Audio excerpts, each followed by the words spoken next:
lights are out and you stumble in the dark. You kept pushing on, but then you went too far. When your ship has sailed and all your dreams are lost, everything is wrong, you feel like it's your fault. Just remember, I will be there for you, baby. Remember, there's nothing out there to get you, don't forget it. When life throws lemons, just call on me. Just call on me. Just call on me.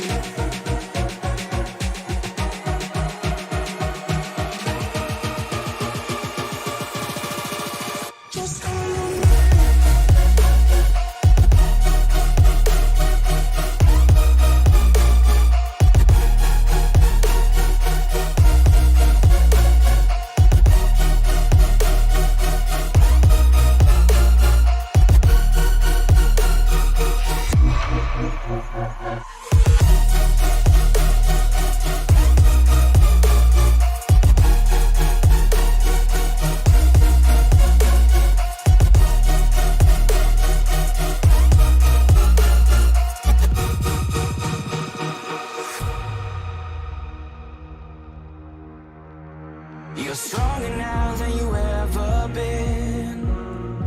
You gotta leave now, it's time to catch the wind.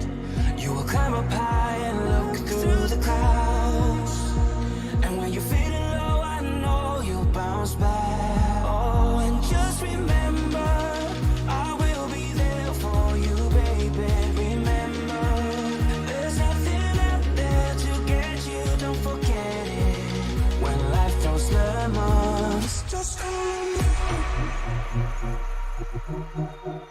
Just call on me. Just call on me.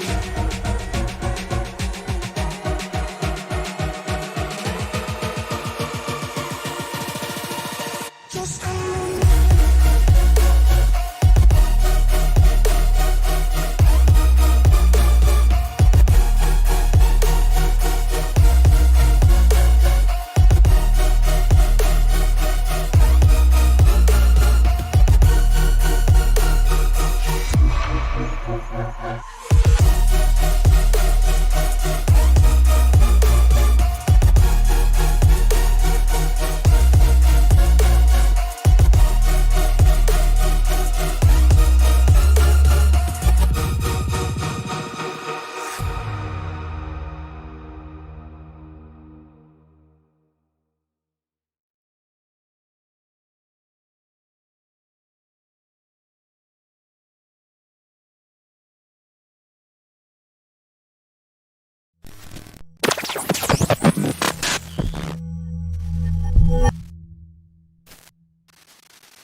The regular season is over, and we are here for the next one.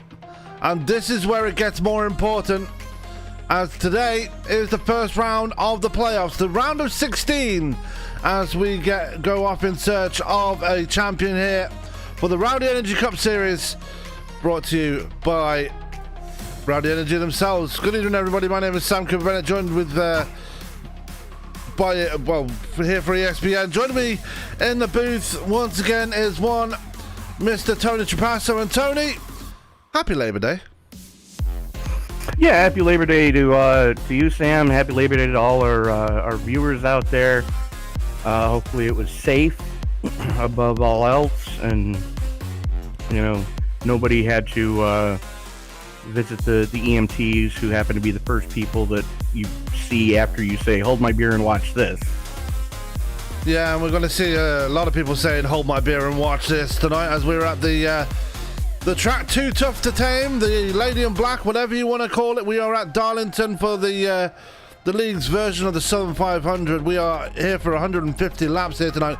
But Tony, the big question is, who's going home after these couple of rounds? Who's staying in? It's really going to get important from this point onwards.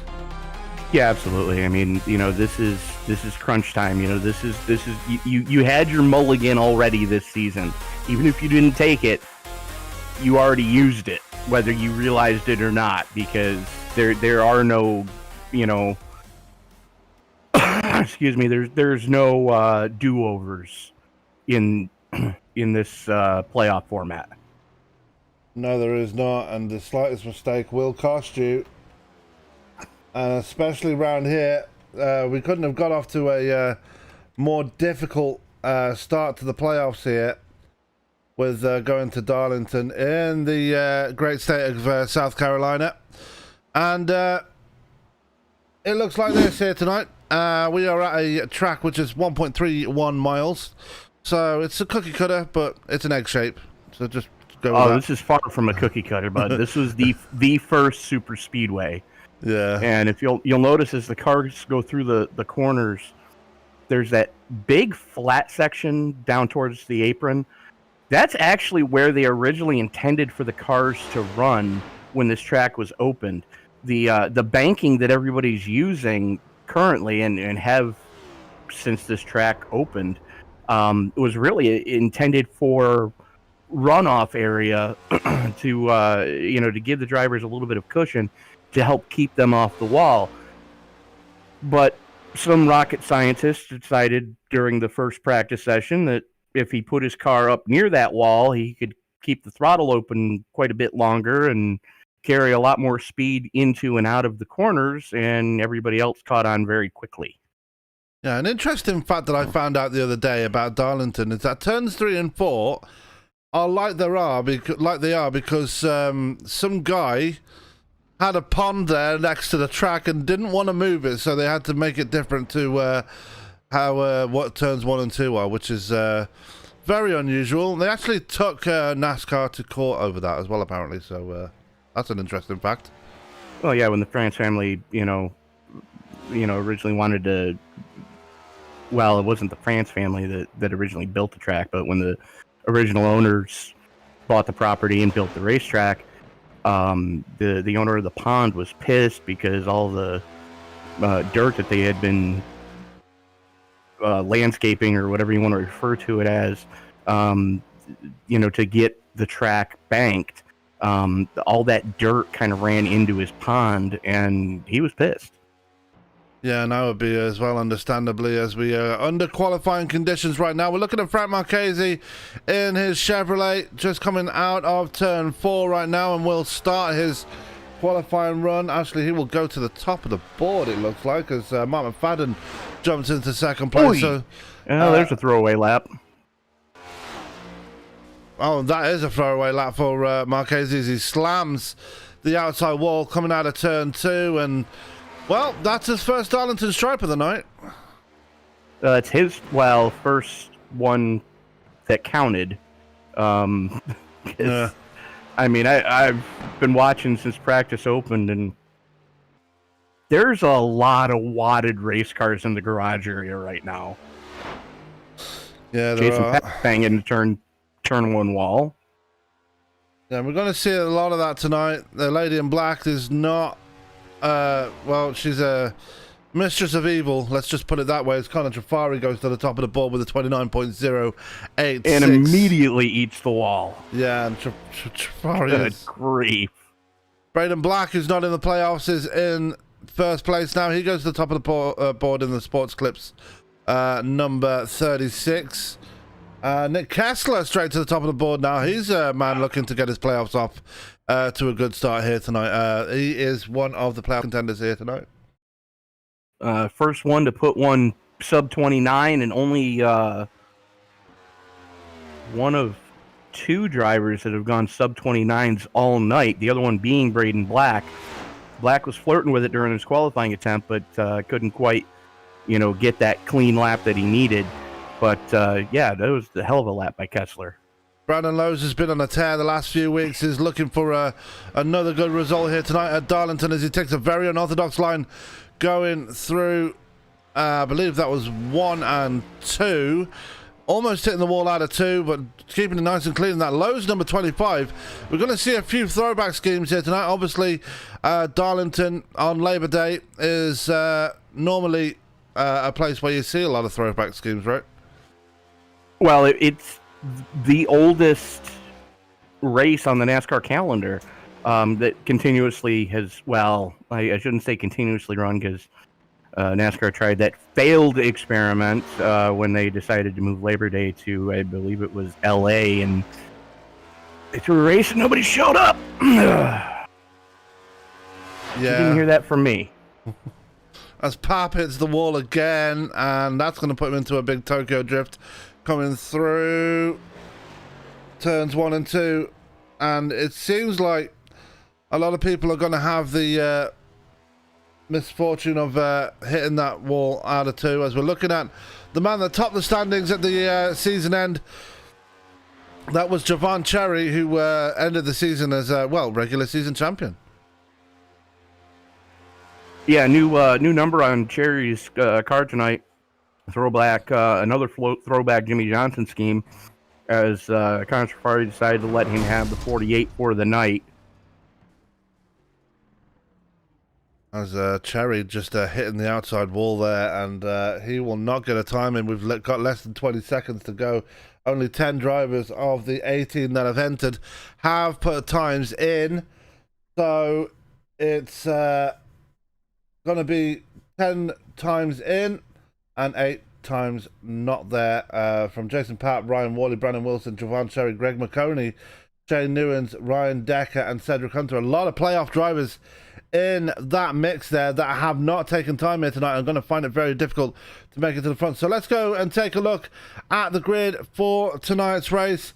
And starting up on the pole here at Darlington will be Nick Kessler, looking to get his playoffs off to a great start. Another driver that's going to be starting with him on the front row will be JD Woodward. Row 2 will be Braden Black and Connor Trafari. Row 3 will be Brandon Lowe's and Frank Marchese. Row 4 will be Joe Gauthier and Mark McFadden there, Tony.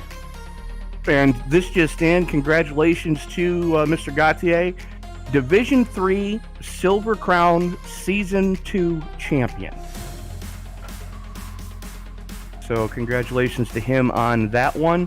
Row 5 gives us Nick Wing and Kyle Klotz. Klotz, the last one to post a time in the qualifying session. Seth Hunter making his return. He's going to be joined with your regular series champion or regular season champion, Javon Cherry, in row 6. Row 7 brings us Ryan Decker and Brandon Wilson. Greg Marconi and Ryan Worley, the two teammates, going to roll off in row number 8. Row 9, starting shotgun on the field, Jason Papp and Shane Newen. So that's your grid for tonight's race, and big shout out to everybody that's watching here tonight. Going to be looking forward to this one tonight. Just get your pick in the chat right there, and just let us know who you want to win here tonight out of these 18 drivers, and who you think is going to make it to that final 4.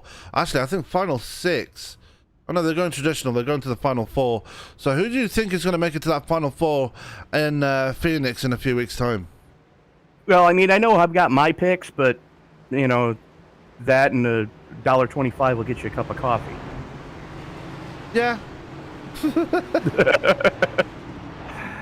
Field rolling off now behind the Chevy Silverado pace truck, the official pace truck of iRacing. Kessler gonna have the button when we get ready to turn them loose.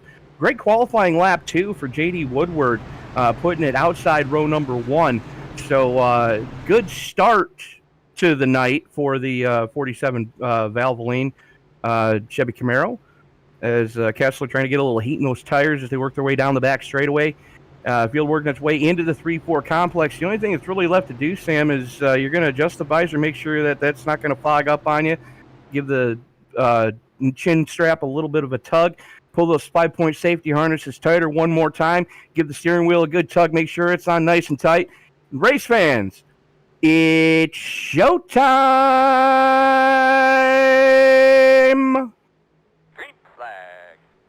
Green flag in the air. We are racing for the first time here tonight at Darlington.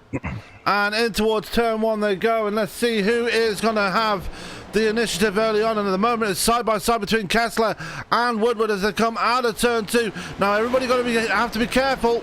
And it's first lap already. It's already kicking off. And Kessler into the wall. Save for Braden Black. And big hit there. And that's Joe Gautier getting into Kessler. And already on lap 1.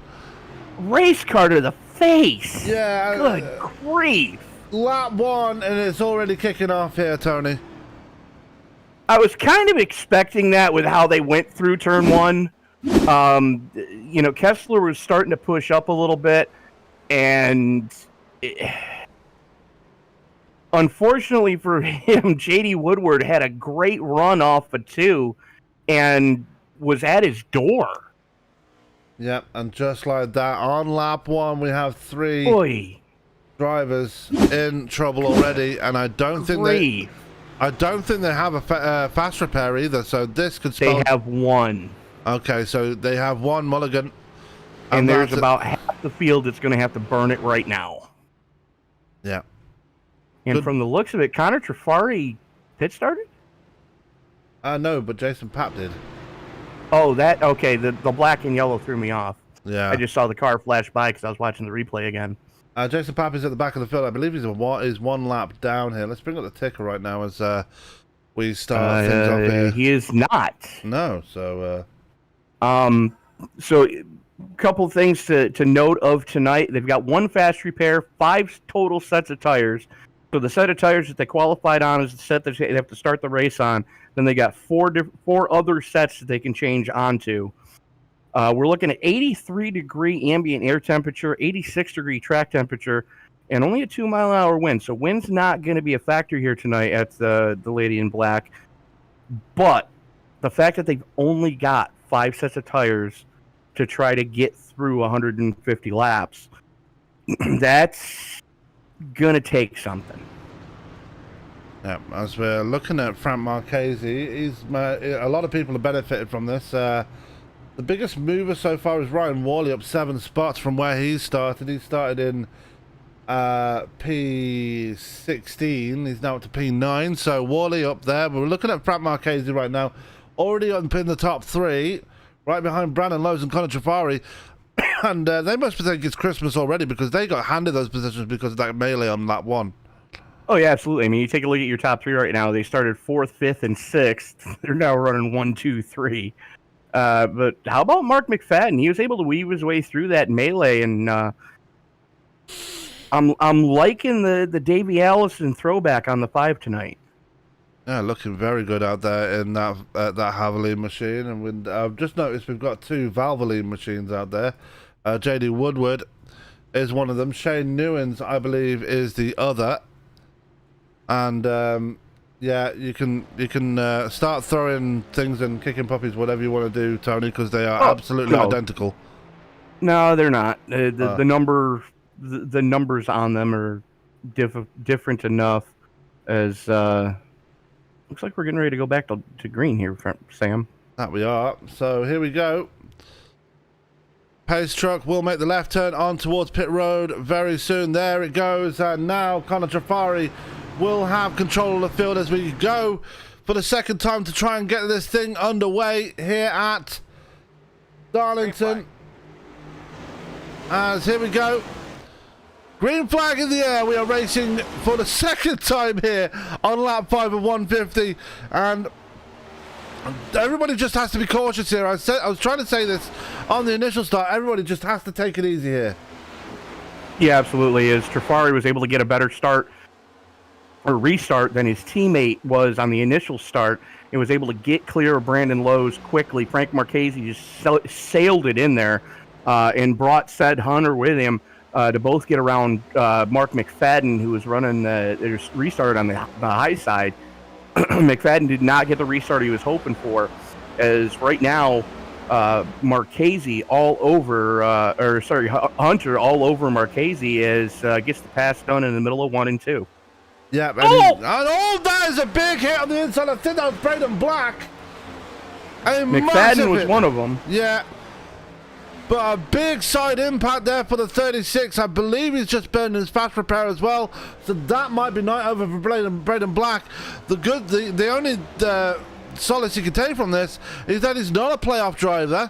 So he could afford to take an impact like that as Newens going high up into the wall. Yeah, and we're going to see that just about all night long tonight. And that was 2 separate incidents, too. McFadden got it squirrely off of 2.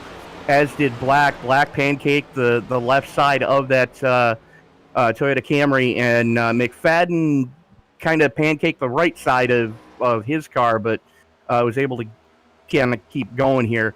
As the battle for the lead starting to heat up, as Brandon Lowe's giving Connor Trafari a little bit of pressure. Said Hunter getting a little sideways off of 2, gets it collected back up, and they have a huge gap right now between the 4 of them over the 501 of Brandon Wilson, as Wilson's checking his rearview mirrors right now, and he does not like what he sees, as here comes the Lowe's 48 of your regular series champion, or regular season champion, I should say, Javon Cherry.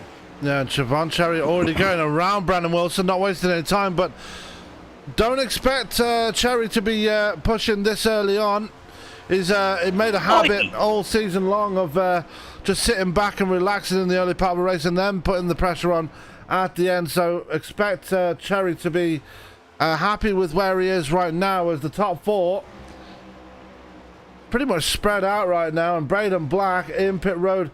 I believe JD Woodward is back out on track, but he's 2 laps down as well. Yeah, Woodward has had to he's had to take extensive time going down pit road for that car. Jason Papp pounded the turn 2 wall a couple of laps ago, completely pancaking the right side of that Chevy Camaro.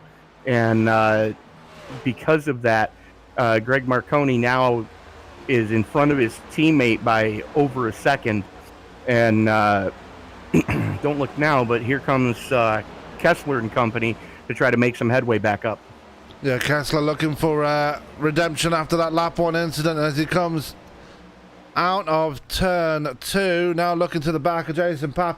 McConey's still on the move, by the way. He's just passed his other teammate, Brandon Wilson, moved up to P7. Now we're looking towards another teammate, which is Ryan Worley just ahead of him. There is Wilson. A big wiggle there coming out of turn 4. Yeah, that was a big moment there. But this just in, Braden Black has put it on the hauler. Yeah, and that was always going to happen. He already burned his fast repair on lap 1, so...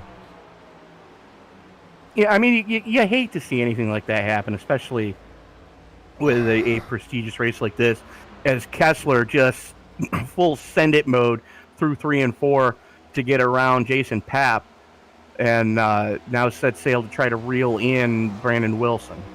Now, Wilson looks like he's struggling so far. He was up in the top 5, now finding himself in P8 as he's let his teammates Ryan Worley and Greg McConey get around him.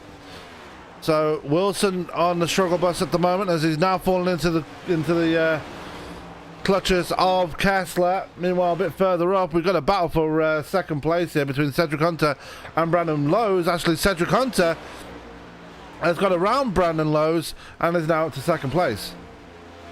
Yeah, absolutely. I'm thinking Lowe's may have hit the wall somewhere, as Hunter still sideways off of 2. He's got to be careful with that throttle response, because all you're going to do in that Powerpuff Girls number 13 is just burn the right rear tire off, and we're only getting ready to put 14 in the books here it's still a long way to race. So for him to be that sideways off the corners already, he's going to really be struggling here in another 10 laps. Well, let's bring up the temperatures right now, and it's not exactly cool out there. 87 degrees track temperature, stemming from an 83 degree Fahrenheit ambient air temperature. Only a 2 mile per hour wind out there, so they don't really have anything that's affected them. I think it's the way the car is handling that's upsetting them right now. I mean, the biggest thing that you need to remember is this is not an active car. They're still testing the hell out of this thing in the real world. Yeah. So the only aero package that these guys have is actually a road racing aero package. So that's going to play into it. The fact that they're not 100% certain what the finalized parts are going to be for the rear suspension arms and uprights, and we're under caution again, Sam. Looks like Klotz and Woodward. Take a look and see what happened here. Cheapers! And it's not going to show me. There it is, as Woodward. Not happy. Well, that was caused by Woodward, so I don't understand why he's not the happy one. Well, he almost just pulled out, or tried to get back going, and almost pulled up in front of Connor Safari. How to win friends and influence people. Holy cow. I mean, all Carl Klotz was doing there was defending his line, so I don't understand why JD Woodward would be unhappy about that, but it is what it is, and like you said, Woodward pulling back up on the track right in front of Jafari will not have pleased the young man at all in that number 9 machine. So yeah, like I said, Woodward not making many friends here at all tonight. Well, I mean, if you watch the chopper cam on that, it looks like Klotz lifted way before Woodward was expecting him to.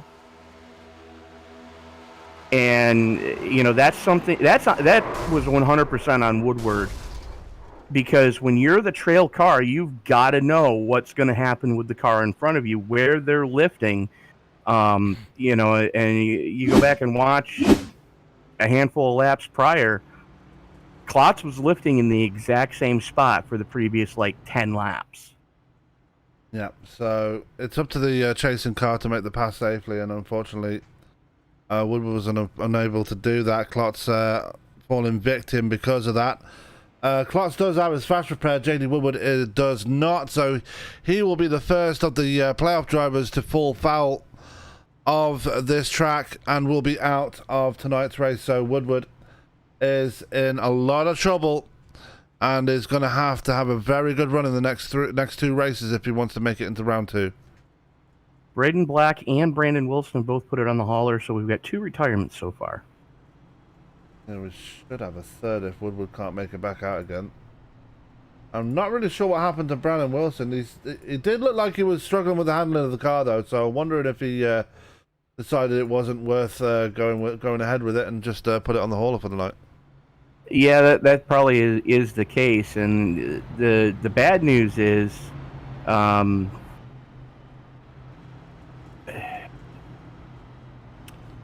about half the remaining cars on track went down pit road to get fresh tires. Yeah. All except for Javon Cherry, who looks like he just took gas. Maybe. Cedric Hunter, Frank Marchese, Nick Kessler, Joe Gautier, Mark McFadden, Jason Papp, Shane Newens, all staying out. Yeah. So this is going to get very interesting very quickly. Yeah, it will. We'll find out in just a second how that turns out. JD Woodward has put it on the hauler now. He is done. Oh, no, he's not. He's back out on track, so maybe Woodward isn't done. Oh, he will be very soon, because that shot to the front that he gave Klotz, that I guarantee you that broke his radiator. Yeah. Anyway, lights are off on the pace truck here, Tony. Time to get us going again. Said Hunter has the button as the field works its way out of turn 2 and down the back straightaway here at the Lady in Black. Again, happy Labor Day, everybody. Welcome to the iRacing East Rowdy Energy Cup Series. We do this every Monday night. If you like what you're seeing, don't forget to like, favorite, subscribe, share, tattoo it on your mom's forehead so you don't forget. Said Hunter going to have the button. Frank Marchese joining him on the front row. And don't look now, but here comes Kessler and Gautier. They have worked their way back to the front of the field. But the question is, how long can they stay there as Javon Cherry and company back in 8th position and back all have fresh tires. Field working its way out of turn 4 right now. Hunter holding them down a little bit. Green flag in the air, and we are back underway. Yeah, as they make their way down towards turns 1 and 2, it's going to be Cedric Hunter with the nose out in front as they go into turn 1. Kessler almost immediately getting rid of Frank Marchese as JD Woodward has had another crash hit. All right, then. And almost immediately, Frank Marchese getting back around Nick Kessler. Kessler might have had a problem there coming down the Bowen backstretch here as they come out of turns 3 and 4. It's going to be Cedric Hunter, your leader, followed by Frank Marchese, Nick Kessler in third. Mark McFadden back up to P4. Good run for him. Connor Trafari lagging back a little bit in P5. Yeah, Kessler looked like he maybe had a wiggle on the exit of 2, and that just let Marchese get a better run. As here comes Mark McFadden as well. But JD Woodward, yeah, way off the pace right now, and the league admins are probably going to have a talk with him because he is so far off the pace that it could become a dangerous situation should these guys really start to get racy around him. Speaking of getting racy, look at Nick Kessler trying to get back around Frank Marchese here as they come out of turn 2. And Marchese very close to the wall there. If that was a few inches more to the right, that would have been disastrous for the 24. That's exactly what happened to Kessler on the restart, which allowed Marchese to get back by him. And we are back under caution, and guess who? It's JD Woodward. And we're going to take a look and see what happened here. Oh dear. Now. Well, we knew he had a receipt coming. I didn't think it would be this early. Cheapers. Now, then. I'm going to be a bad broadcaster and just use the rewind button for a second. Because this is what happened between JD Woodward. Carl Klotz came up behind him, just ran into the back of him. Carl Klotz, not a happy camper, and showing JD Woodward exactly why he's not happy. Yeah, I'm thinking there's going to be a stern talking to by the league admins when all is said and done after this one. Yeah, I understand that tempers can flare in these kind of races, but JD Woodward with Brandon Wilson being out of the race could have had a chance to pick up a couple of playoff points here tonight. Now we'll not do that because Carl Klotz has pretty much put him out of the race now. Yeah. And yeah, Woodward has put it on the hauler, so. And then there were 15. Yeah, Ryan Decker, Nicholas Wynn, Joe Gautier, and Shane Newens all bringing it down pit road. Before the caution came out, Newens was in such a good position, was actually sitting inside the top 5 before that caution came out. Actually, just outside the top 5. He was up there anyway. So Newens had a good start so far, so at least one of the Valvoline cars is having a good night so far. Yeah, exactly, but not the night that JD Woodward was hoping for to start his playoffs, but live by the sword, die by the sword, as the old saying goes. Yeah. So we'll see what happens there. We all know what happened the last time one of the drivers decided to take matters into their own hands in a race. They ended up no longer being part of the league, and they are still no longer part of the league. So league admins are very stern when it comes to intentional wrecking. We all know that already. Well, if that's the case, you're going to need to give the penalty to both those drivers. Mm-hmm. Because on the initial incident between the two of them, Kyle Klotz was trying to get his car refired, and J.D. Woodward just blasted him. And Klotz took offense to that, and, payback's a B. Playoff racing at its finest. Anyway, Kyle Klotz is still in pit road, by the way. He's actually back in pit road, I apologise. He's getting more repairs done to that number 19 machine. Meanwhile, he needs a new radiator. Yeah, well, he needs a new whole front end, pretty much. So, yeah. Actually, I think he may have hand grenaded the engine. Well, that's just no good either way. So, Klotz is pretty much out of it now. He has already burned his fast repair and obviously has damaged his car even more now after that incident with J.D. Woodward, the second incident. Or was it the third? I think it was the third. But lights are off on the pace truck. We're ready to go racing. It's going to be Cedric Hunter and Nick Kessler on row 1. Mark McFadden and Frank Marchese, row 2. Javon Cherry and Connor Trafari, row 3. Greg McConey and Brandon Lowe's, row 4. Ryan Woolley and Jason Papp, row 5.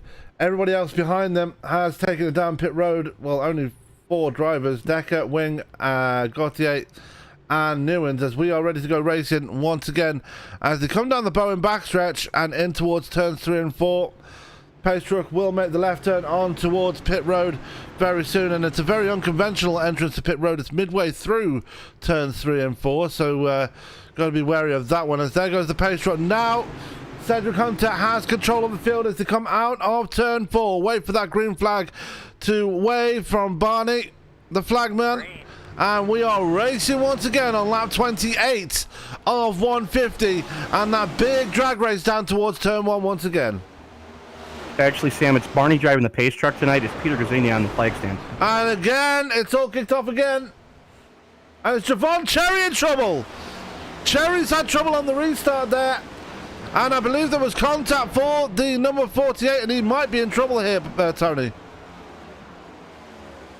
Well, that kind of kicked off when 48 and Worley got into each other. And, oi. Yeah, Worley got a better restart than Cherry did. And just unfortunately for Cherry, got hit from behind and turned. But didn't hit anything else. Worley, though, did pancake the right side of the 00. That he did, as we're looking on a battle for third place right here. And here comes Connor Trafari. Big send-it move on Frank Marchese, and he will score himself now in third place. We're looking at Nick Kessler now, just all over the back bumper of Cedric Hunter as they fly off in towards turn 1. And that's what 27-lap newer tires will do, is Trafari, 12 laps on his tires, Marchese 30 on his. And I look for Trafari to probably continue his drive forward, considering that by 25 laps or more, he's got the freshest tires in the top 3. Yeah, and he's already closing in on Kessler and Hunter, and almost contact between the 13 and the 4 to come down to cross the line. We have 120 laps left in this race, but still a lot of chaos, I'm sure, before this one is over as they come out of turn 2. And the top 3 in lockstep, and looks like Marchese is starting to struggle as McConey looking for it. As here comes Nick Kessler to the inside of Cedric Hunter. Yep, Nick Kessler threw it to the inside, going down the back straightaway, and so Hunter able to defend on that second lane. It's something we've seen all season long, Sam, is that second lane can defend. You've got to just full send it mode if you're as evenly matched as those two guys are right now. As Hunter wrestles the spot away, and now Kessler's got to be careful because here comes Connor Trafari. Trafari on those fresher tires, going to be looking for that lead as soon as possible as they come out of turn 4 once again. It's Cedric Hunter, your leader. Kessler with a big slide out of turn 4. That's not going to help him either. So, yeah, Kessler really does have to be careful here as you're right, these cars do like to defend on the outside lane. The only time they don't like to defend on the outside line is when they're a super speedway like, I don't know, Daytona last week.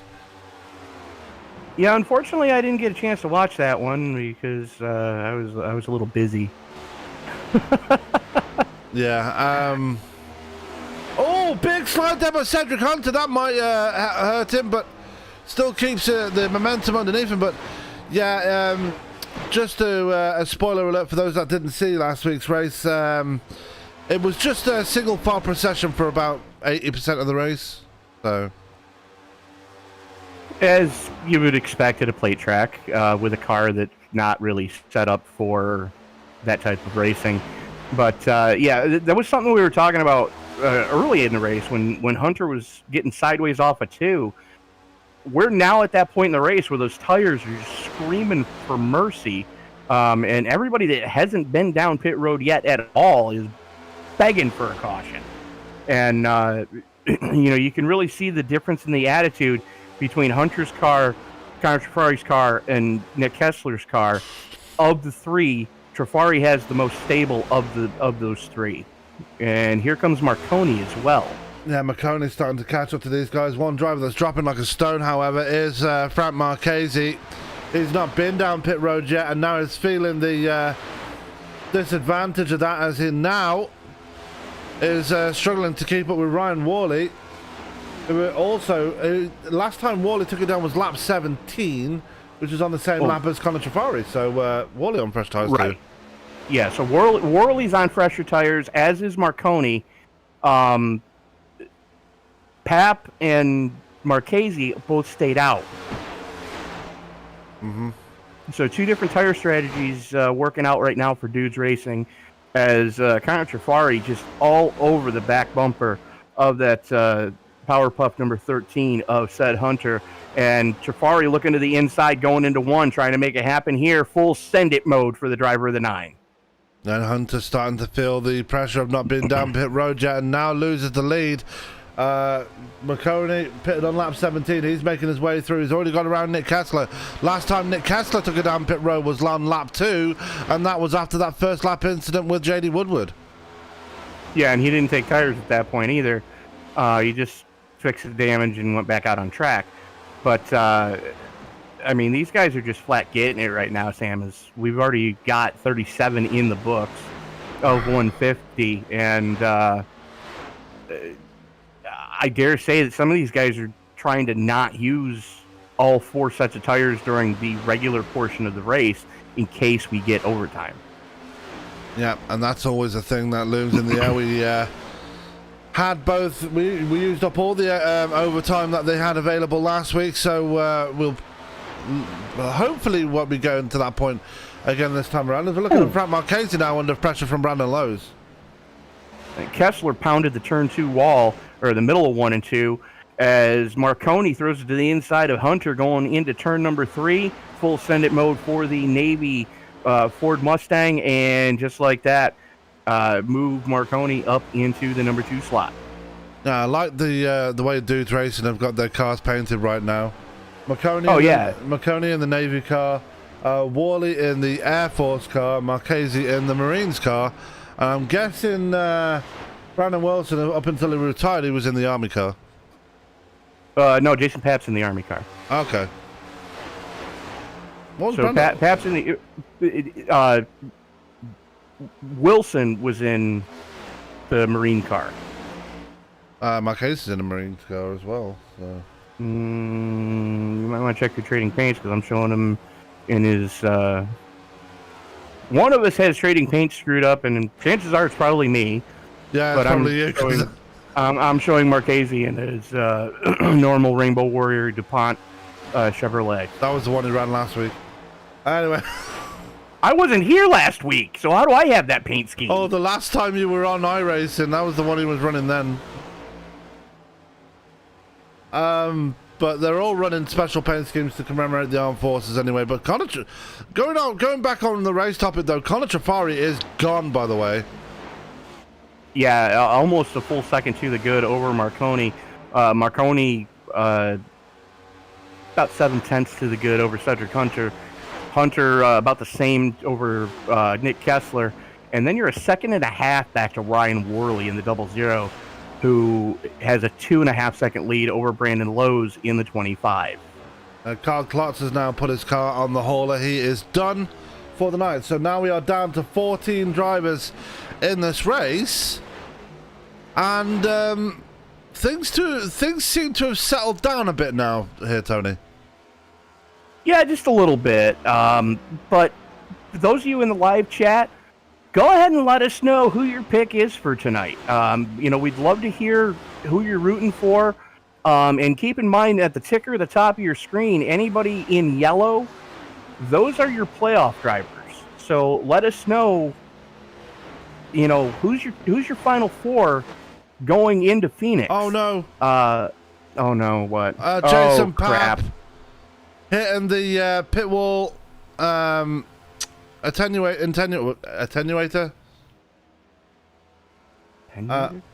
Those are water barrels, bud. Well, that's what they call it anyway. That's why they put all the sensors in for pit road.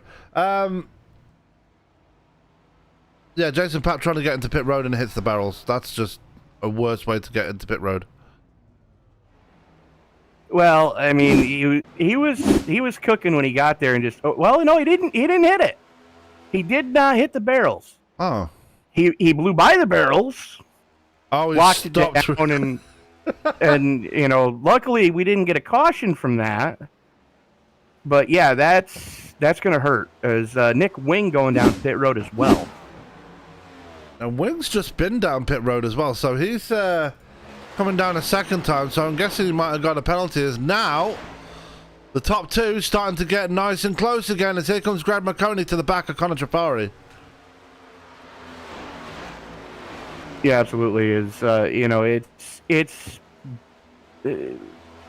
been the Connor and Greg show most of the season, and especially on Friday nights. Those two guys just hammering tongs at each other on the Friday Night Super Speedway Series brought to you by Circle B Diecast.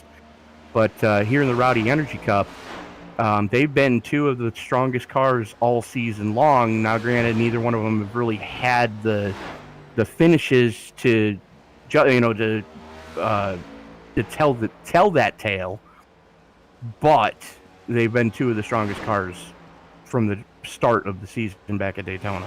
Yeah, and the man that's been the strongest, obviously being the regular season champion, Javon Cherry, very much off color, and there is a reason why for that. Got into it with Ryan Worley on the most recent of restarts, and has not had the pace in that number 48 since.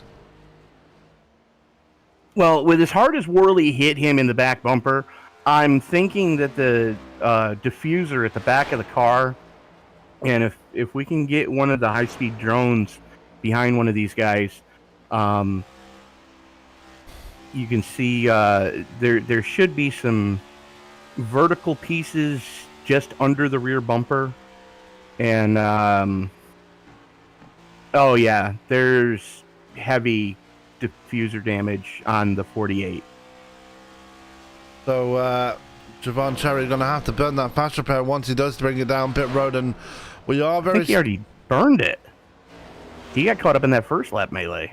Oh, maybe. We'll find out when the green flag pits come along. As what was that going sideways? I didn't quite see it. Might have been Shane Newens, because Newens is in the wall right now. No, it was Worley. Oh.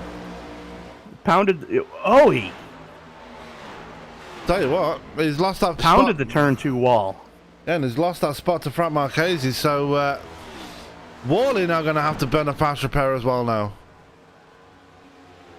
It looks like Nick Wing has put it on the hauler, so that gives us 13 cars still motivating around the lady in black. Luckily, we are getting closer and closer towards halfway, so unlike other situations I shouldn't mention, we should be okay for this one. Yeah, absolutely. I mean, and these guys are, they'll persevere. Hey, Worley into the wall again, coming off a 4. Yeah, I mean, actually, it was the middle of 3 and 4. I mean, we've been in situations where the field has been depleted to as low as 6 before even halfway, so I'm happy halfway. We didn't even make it to lap 21. Oh, Worley in the wall hard! Again, Oi. it's the wall hard. And he's gonna come down pit road. That is flattened the suspension. He has to. Yeah. He's absolutely pancaked the car on the right side now. Yeah, and unlike the solid rear axle, oh! Yeah, he hit it hard. Yeah, he did. That'll rattle the fillings out of your teeth. But unlike the current generation of Cup car that you see on a Sunday afternoon in the real world, this car has independent rear suspension, so you can't really pancake the right side of these cars like you could the current car, because you're going to start bending suspension arms, and then you're along for the ride. Which I think is what Ryan Worley has done. He's completely bent that suspension, and now is making an unscheduled pit stop here. We'll burn that fast repair now, so he will have to be careful, and he's going to have to treat this as an early fuel stop here, so he's going to be off sequence to everybody else now as well. Well, he is taking 4 with it, so yeah, he's definitely taking as full advantage as he can. As we go back to the lead battle right now, and it's still Jafari and Marconi in lockstep right now. And the most amazing thing I've seen so far, Cedric Hunter is still keeping those two honest as well, despite not being down pit road yet. I mean, he's less than a second behind these guys, and I mean, that's nothing short of spectacular. Although right around lap 25 or so, the tires really start to equalize between the haves and the have-nots. You really need to make those moves quickly when you have the fresh rubber against those in front of you, or else you get into a situation like we are right now, where yes, Hunter's tires are 58 laps in, as opposed to the 39 for Trafari and Marconi, but they've already burned all the goodie off those tires. Yeah, and Cedric Hunter is starting to struggle now. Had to chase it down the track, down the Bowen backstretch, so he's going to have to be careful, although he's still got a lot of pace over another driver that's not taking tyres yet, that's Nick Kessler. The only one that has taken tyres, and for some reason is not really keeping up with these guys, Brandon Lowes has had a very quiet race so far tonight. Yeah, I mean, well, Lowe's went down pit road the same time Trafari and Marconi did. And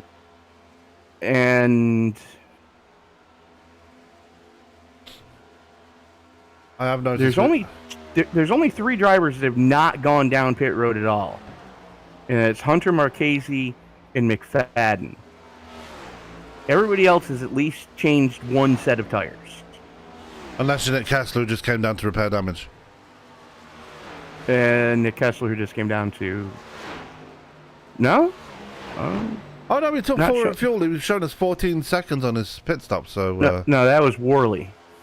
Oh, yeah. So far under green flag conditions, we've seen Ryan Worley come down. Jason Papp has been down, understandably, because of... he overshot pit road. We already saw that. Ryan Decker has been down pit road as well in the Oreos number 28. He's another guy that's going to have to be careful here, because he's a playoff driver that needs to have a good run here tonight. Shane Newens, the other one of the playoff drivers, he's been down pit road as well and is 1 lap down right now.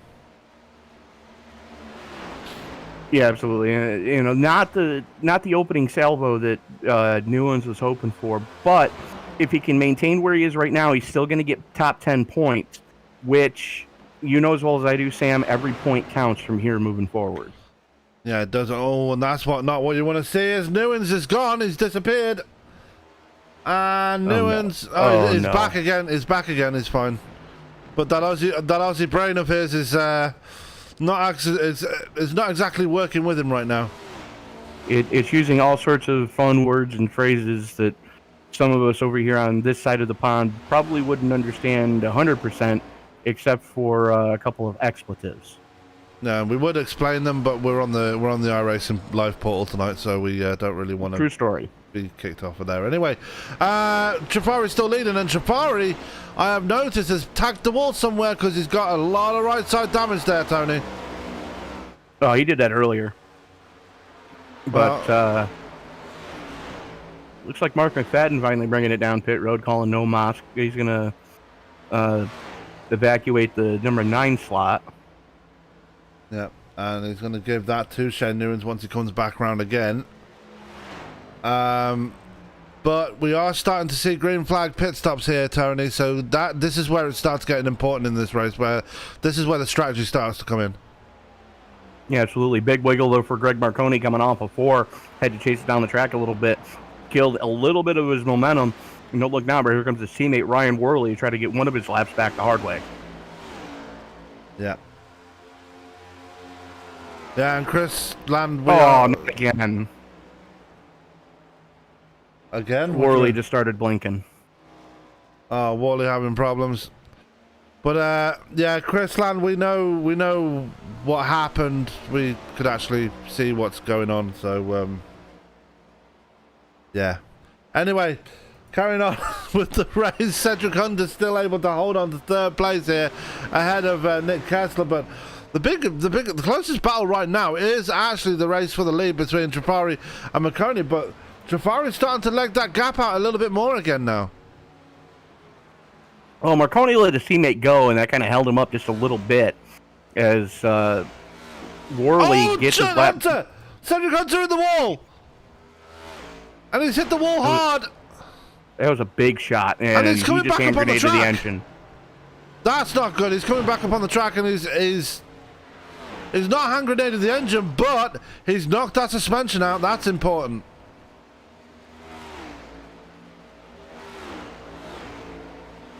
Yeah, that's got bad idea written all over it.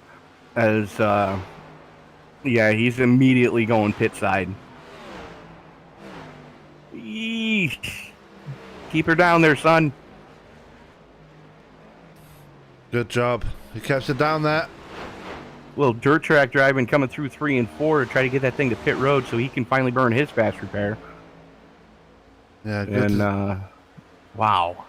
Good to see he was able. Moment. Yeah, good to see he was able to make it back to pit road. So Cedric Hunter on the back foot now, and that's what you got to expect when it comes to racing for that long on those tires. As here comes Greg McConey again, got that gap back down again between himself and Trafari, and the battle for the leader. It sounds like Shane Newens has just hit the wall again, going through 1 and 2. As McConey's got to pick his spots here. It's not easy to pass around here at all. No, I mean, you kind of have to set up the pass a couple of laps before as Marconi pulls to the inside, coming down the front chute, not able to really get the drive off the corner, and he's got a full send-it mode here and does not get the clear. Here comes Trafari back on the high side by side off of turn number 2. And almost contact there. McConey had to pull out of it and will file back in behind Trafari, but that could have ended all kinds of wrong right there. Well, that's the thing. I mean, if you're Greg Marconi at this point in time, we're not even to the halfway mark. There's still a lot of racing left to do, and we're back under caution. Yeah. Oh, no. Trying to look and see who it is. Kessler? No. Javon Cherry, it looks like. Oh, no, he was on pit road, I think. Oh, no, it was Brandon Lowe's. Brandon Lowe's Yes, got it was. completely sideways going through turn 4. And Well, that's it's why. three anyways. That's why he had some help. He had some help. Oi! And we're going to use my trusty reverse button and be an unprofessional broadcaster for 2 seconds. Actually, no, that was started by Brandon Lowe's, who was slow through turn 3. Well, he got a wiggle going into 3, and I'm thinking he may have been thinking of bringing it down pit road. And unfortunately, Mark McFadden didn't hear the radio chatter. You know, and unfortunately, they had a meeting of the minds in the middle of 3 and 4. And Marchese doing exactly what his team. Well, okay. Marchese left himself in a bit of a predicament there. almost did what Jason Papp did, except he ended up nose first into the barriers, but on the barrels, but on the track side. You're gonna have to go back and look at that, Tony, because that was a weird one for me. What'd you say? The 24? 24. Let me go look. I'm from because he still can't get into his pit stall, by the way. That's unfortunate, but luckily we're under caution, so won't hurt him too much. But one driver that is happy enough is Nick Kessler to see that caution come out, because finally he can come in and change tyres. Well, the good news is Marchese didn't hit anything, but he did miss the commitment cone to get onto pit road. That's the red cone before you get to the barrels. He missed the whole pit entry period.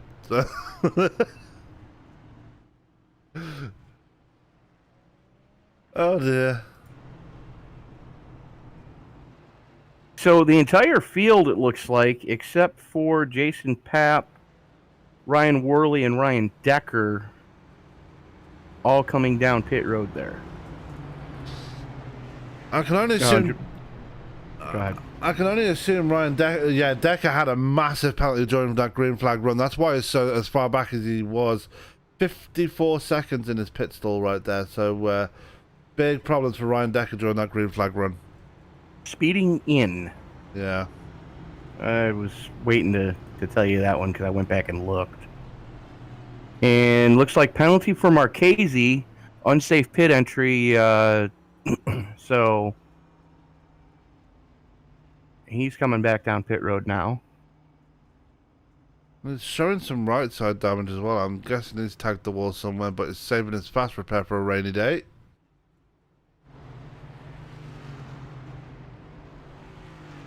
So anyway, not sure what that was all about. 8 seconds in his box. Apparently he didn't have his fuel checked. He couldn't get in his pit stall either, so he might have had to take a quick pit stop and get back out again. Just barely able to beat the pace truck off pit road. Yeah, one driver who wasn't able to do that was Cedric Hunter. However, he is... I think he just took his lucky dog, though, so he was happy enough to... he's still on the lead lap, he's fine. I'm showing Hunter in 5th. Yeah, he just took his lucky dog, he's just coming down a pit road now. Oh, okay.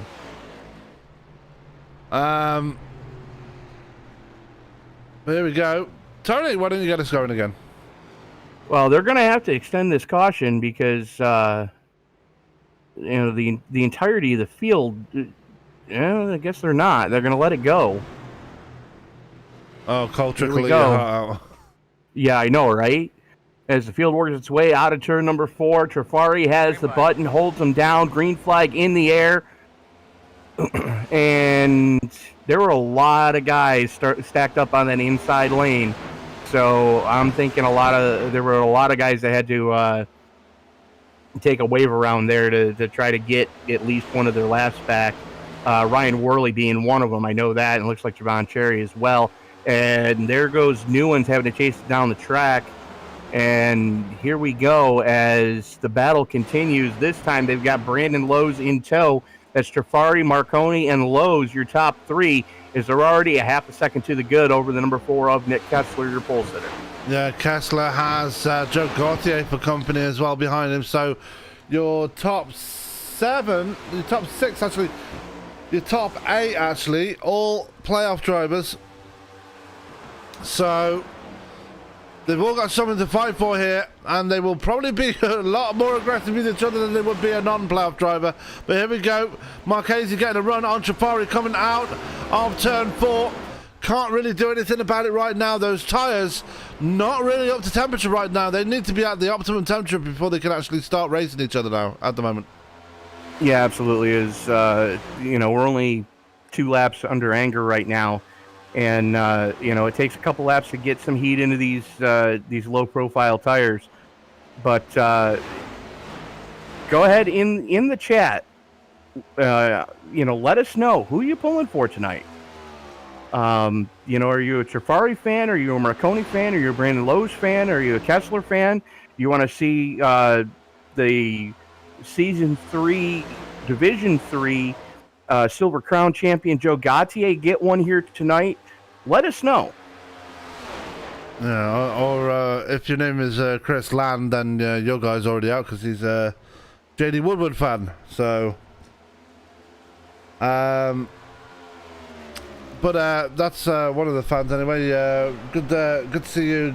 Good to see you, Robbie Shambliss, as well. Good to see you in the chat as well. We do have quite a number of people in here tonight. As Faria leader, McConey second, Brandon Lowe's in third. Now these three were close together, but the gap is kind of stretched out a little bit, especially between Jafari and McConey. Meanwhile, back in P4, actually P6, Cedric Hunter has just set the fastest lap of the race. Well, Marconi had a big wiggle coming off a 2 in the last lap. Let's see how he handles it this time through. Definitely trying to lay the power down a little too hot, a little too early, and had to chase it down the track. That lets him fall back towards Brandon Lowe's. Lowe's right now just stalking Marconi right now. But yeah, Cedric Hunter in that number 13 just blistering him right now. Yeah, and his fastest lap gets completely taken away by Conor Jafari. Literally a lap later, so Jafari responding with that one. But I don't know if it's me, but the race for second looks a lot closer than the race for first right now. It did until Brandon Lowe's had that big moment coming out of turn 2. Well, Marconi had one too, so tell me that those three guys don't want the win here at Darlington. Well, the win here will put you into the round of 12, so I can understand why. Exactly. As Kessler just keeping an honest distance between himself and the top three, doesn't want to be caught up in any trouble, and it's a good distance to be at. Joe Gauthier in a very good P5 right now. What happened to Jason Papp? Jason Papp is... Oh, he's slow, and I think he got it all wrong going into pit road again. Yeah, he did. Second verse, same as the first. Yeah, overshot pit road again. So dudes racing need to practice their pit entries, I think. Well, that was the one thing I noticed during the hot lap session. There were very few drivers that were practicing green flag, getting on and off pit road at speed, and unfortunately, it's kind of rearing its head right now. The guys that didn't practice enough. And oh, okay. Sorry, I read that wrong. There was a in-sim chatter that I read wrong. Okay, fair enough, but here we go. Battle for the lead is on again. Greg McConey now, right on the back of Conor Jafari once again. And we are past halfway now, by the way, so with that being said, we're back on the green again. Things look like they're settling down once again. So with that, we're going to take our halfway break. We'll be back in just a few moments with some more racing action. Do not go anywhere. You're not going to want to miss it.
Shit again, you fucker.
And we are back live here at Darlington. And apologies for the small bit of profanity. We had a bit of a sound issue while we were on our commercial break, so a big apology for that one. But we're back racing here anyway after that. A little bit of embarrassment. But Tony, it's really heating up for the lead right now. Yeah, it is. Marconi throws to the inside of Trafari going into 3. Side by side, Marconi's going to have to keep his foot in it. Live and let slide job gets it done, and it stacks up Brandon Lowe's behind him as Marconi has to chase down the track coming off of 4. Yeah, as he's lost the lead again. Here comes Brandon Lowe's now looking to the back of McConey. As Ryan Worley's in pit road, and during the commercial break there, Tony, we've had a couple of drivers put it on the hauler. Yeah, unfortunately, you hate to see it happen, but we're down to 12 drivers. As said, Hunter decided to call it a night, and Marchese had a throughput, but he is back now 5 laps down. So Marchese determined to see it through here as here comes McConey around the outside of Brandon Lowe's. What a move! No, Brandon Lowe's gets it all wrong and gets into Colin Trafari. Damage for both the 28, the 25 and the 9. And Lowe's spins it to the apron. Not going to see a caution because he's well off the racing line. Gets it spun back around. And there's a lot of damage on the back of that car. Yeah, we're going to take a look, and we're going to go back and take a look at this one because, yeah, Lowe's was just out of control, and unfortunately, Trafari just a victim of circumstance there. Yeah, absolutely is. But Trafari's able to continue on. Lowe's still hemorrhaging spots right now as he's already down to 6th, and it looks like Mark McFadden starting to really make some headway now. Lowe's now the last car on the lead lap, 19 and a half seconds off the lead. There goes Jason Papp to his inside, and Papp is 11 laps down. That's how you can tell. Papp now has a clean car, by the way. He was in pit road for over 4 minutes repairing that car, so he's able to get back ahead now with a clean car. Lowe's is very much damaged, but thankfully he's almost a lap ahead of Mark McFadden. As here comes Nick Kessler to pit road. As you would expect with his old tires that the Kessler has, he's got a game plan. He's trying to stick to it right now. As do need to give a big shout out to my good friend Danielle, who's just tuning in and joining us, and Caitlin Grove pulling for Ryan Decker tonight. Unfortunately, Ryan currently sitting in the number 8 slot, 2 laps off the lead. Yeah, looking to get that back as quickly as possible. Unfortunately, doesn't look like we're going to get a caution anytime soon, as we are down to the bare few drivers left 11. in the field. Yeah, as Ryan Worley, the latest one to put it on the hauler. Yeah, it's unfortunate to see, that team having so many struggles here tonight. As well, I say that the team is struggling as Marconi now has the lead as Trafari brings it down pit road. Now Trafari in for his he's had to bring it down. He had a lot of damage from that contact with Brandon Lowe's, but McConey out to a pretty unassailable lead right now. Even Javon Cherry at the moment can't catch him. Javon Cherry 4.5 seconds to the arrears. And Joe Gautier up into the top 3 again, so good to see Joe back towards the front after getting caught up in that first lap melee. Yeah, I remember speaking to Greg, and he was saying he was hoping to make it to the round of 12 as quickly as possible. Well, he's going the right way about it now as he comes out of turn 2, and that's Brandon Lowe's coming out right behind him. Unfortunately, Lowe's is now a couple of laps down. Yeah, but I mean, with green flag pit stops, it's all going to kind of equalize out. You kind of got to wonder,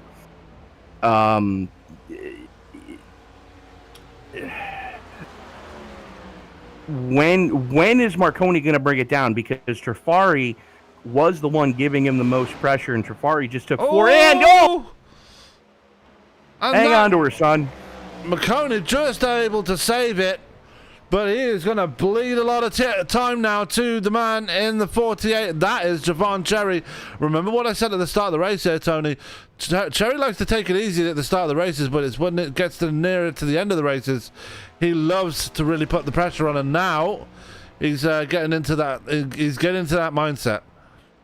Yeah, absolutely. We're closing in on 40 to go, and Javon Cherry bringing that throwback number 48 Lowe's Chevy Camaro. Trying to bring that towards the front. what was a 4.5 second lead now down under 2 seconds. And Marconi hits the wall. And Marconi now starting to struggle. Those tires starting to fade on him as he crossed the line to start lap 107. And Javon Cherry now sees his chance to lead the first laps of this race. And that bonus point will mean everything, but the win will mean even more here. Yeah, absolutely. And I mean, Javon Cherry put everybody on notice all season long that if you want the championship, you got to go through him. Because, I mean, he had the most regular season wins. It was the regular season points champion by a lot. And, you know, coming into tonight with a little bit of a cushion in the points, he doesn't need to win, but you know as well as I do, he would love to punch his ticket to the round of 12. Yeah, he would. And look at the gap between McConey and Cherry now. It is less than a second, and then McConey into the wall again. He's got to bring it down pit road. This is just torture for that number 12 now. Yeah, absolutely. I mean, he had to have bent something in that rear suspension.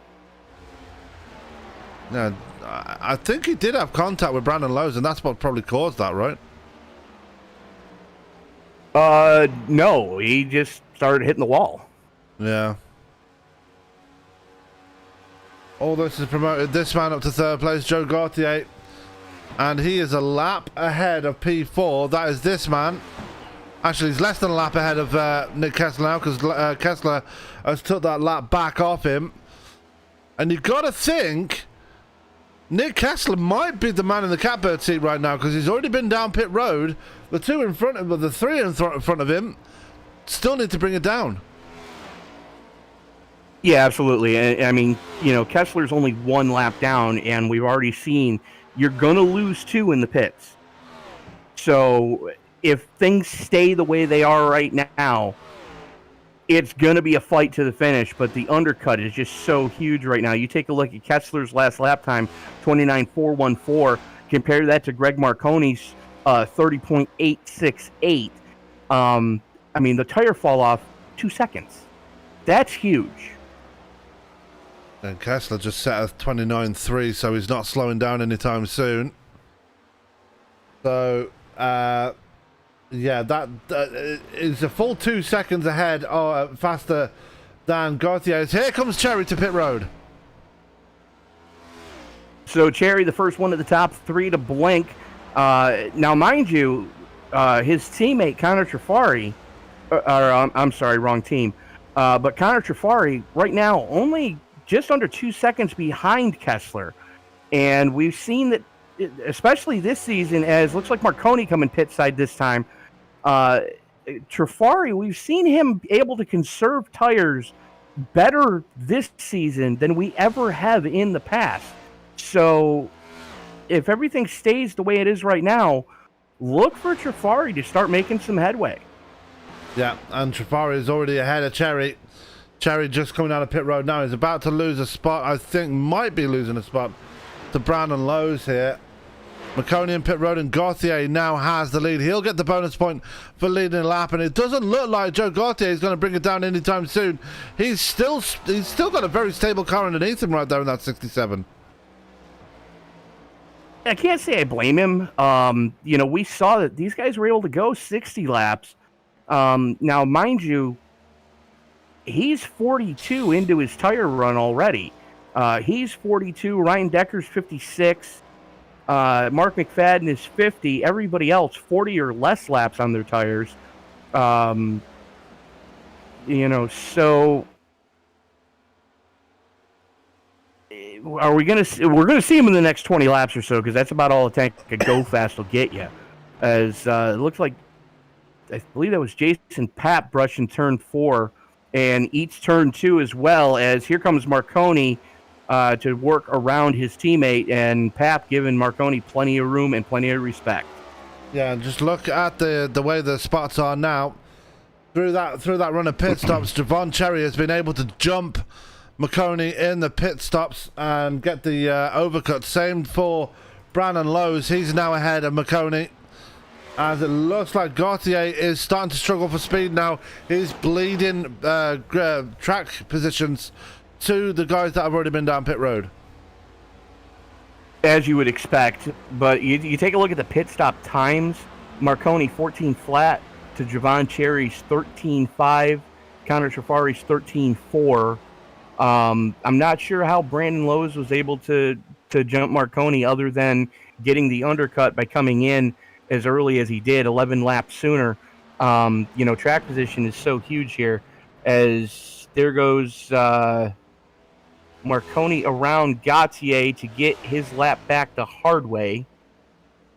But it still has an uphill battle, as it doesn't look like Kessler's really reeling in Gautier like you would expect, being that it's 30 lap difference on those tires. And Kessler already has 17 laps on the tires, so that might be why the tire temps might have leveled out slightly. The one driver that is not catching him either is Connor Trafari, not closing the gap. Remember, he already burned his fast repair earlier in the night, so he's still carrying the damage that he got when he collided with Brandon Lowe's. Yeah, and that's unfortunate for the young man there. Whoa, hang on to her, Greg. Marconi has to chase it down the track coming off a 2. Big moment there as another couple of feet and he would have been into the inside wall. But you can really tell that Marconi is really pushing right now to try to gain as many spots as he possibly can, to try to come out of here with as many points as he possibly can. It's not going his way at the moment, currently sitting outside the top 5. The only driver behind him is a couple of laps down, that's Ryan Decker. Now, Mark McFadden has been down pit road as well. He's a couple of laps down. Shane Newen's a couple of laps down. Frank Marchese 5 laps down. Jason Papp 11 laps down, and he's the last car running right now, as Gautier still out on track, and he has a 10-second lead over Nick Kessler, who's already brought it down pit road and can make it from here. Yeah, absolutely. Gautier still has to come down pit road for the money stop. Ryan Decker still has to come down for his money stop, as does Shane Newens. Everybody else should be able to make it. So there's only those 3 drivers are the only ones that are really going to have to really start worrying here. Oh, Gautier the wall hard. Oh. And that's those old tires starting to hurt him now. Yeah, as you would expect, considering he's got 50 on him so far. And that's going to just let Kessler reel him in hand over fist, as what was a 14-second lead is now down to under 8. The old name Hanover Fist. Our good friend Terry. How I do miss him. Anyway, good dude, really good dude. Joe Gautier still in the lead right now. Nick Trafari Kessler, and Cherry. Yeah, let's take a look at Trafari and Cherry. And Cherry's just taking that away from Trafari, and this is the part of the race, as I already mentioned, where Cherry starts to pile on the pressure even more, and now we'll be looking to the back of Nick Kessler, who's a bit further down the road from him, but Cherry's going to be right on his tail as quickly as possible. Yeah, absolutely. He's got a dispatch of Frank Marchese right now, as Marchese looks like he's going to the inside, giving Cherry the preferred race. Cherry to the wall. Big hit to the wall for Cherry. I think he's knocked the suspension out of that. That was a pretty hard hit for the 48. He might be okay. Yeah, and those guys are having a conversation right now, and good thing that we don't have that live. But yeah, that's definitely going to hamper the Lowe's 48 right now, as that's going to help. That was a big hit. Yeah, that's going to help Kessler though. That's going to help Kessler a lot. After that, he was starting to look into his rearview mirror a lot more before that happened. So we'll be thankful that he does now have a cleaner car. Dan well, Cherry, I don't know how much it's going to help Kessler. Well, take a look at the last lap times that those two just turned. Well, yeah. Kessler 30.515, Javon Cherry 29.939. Okay, so maybe not then.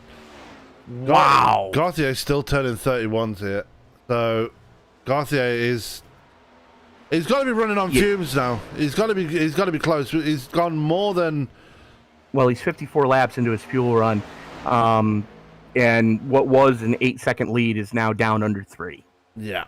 So Gauthier in a bit of trouble as Ryan Decker is now down pit road for what would be his final stop now, and this will be his last set of tyres because the last 2 times he's been down pit road. Well, last 3 times he's been down pit road, he's taken tyres. Last time, obviously, he was penalised for speeding in, so Decker obviously going to have to take that last set of tyres and take it to the end here as we go back to Javon Cherry now. And let's see if he's still got that speed advantage, even though he's got that damage on his car. Well, Yes, he does by half a second a lap. yeah, pretty much. The only thing is he's running out of time. You know, we are fast approaching 20 to go, and you know Cherry's at half a second a lap, and he's 4.5 seconds back. That's a big ask. Oi! And it is as Trafari, big hit for the 9. Oh, that's not a good one. That's not a good one. That's gonna probably be his night, because the front of that car is now missing. Oh, and how McConey managed to avoid that is beyond me. That was so close for the 12. Yeah, that was definitely a Code Brown moment. Somebody's smoking. Marchese And was looking to get out. in a pit side. Yeah, he is, and he immediately loses the lead. But Marchese looking to get away with that one as well. As we go back to Trafari, massive damage on his car, and now Kessler is your leader. And actually, no, Gauthier didn't take it down pit road. Kessler took the lead on track. Okay, so that was Gauthier having to chase it down the track and coming off a 2. Yeah. But it looks like it's going to be an end to Mark McFadden's night, as he's the one that's smoking like a Cheech and Chong concert coming down pit road. Yeah, and I don't even know why. Ooh, Kessler brushes the wall in 3. Yeah, don't want to do that too often. Javon Cherry is still trying to reel in the number 4 here as Colin Trafari finally brings it down pit road, and his night might be over as well. And attrition, the lady in black is well, she's taking a lot of victims here tonight, Tony. Well, considering that Halloween's coming, I'd call her a witch. I call her the other one, but the other one beginning with B, but we can't say that one. No, we're on the iRacing portal. Got to keep it PG. Well, we've already used our Yeah. Don't bring it up again. we're already past that cuss word quota of the night anyway, so rats. Just for that, you get to sleep in the recliner when you get here. Yay. The Mark McFadden actually didn't. He still had his fast repair, you know, because he's coming back out of pit. Actually, he's coming back into pit road, so must have had a penalty of some sorts. Popped for speeding off. So McFadden had that fast repair in his back pocket and is still able to step back out with a clean car. And what have you seen? 8 minutes. There goes my race. Connor Trafari. Yeah, so he's out, and Lady in Black claims another one as we're coming to 18 laps to go here, Tony. The gap is 2.9 seconds between Nick Kessler and Javon Cherry, and this is where Cherry just turns the screw even more, tightens up the pressure, and this is where he really picks up the speed and dominates now. And hits the red button on the dash marked nitrous. Yeah.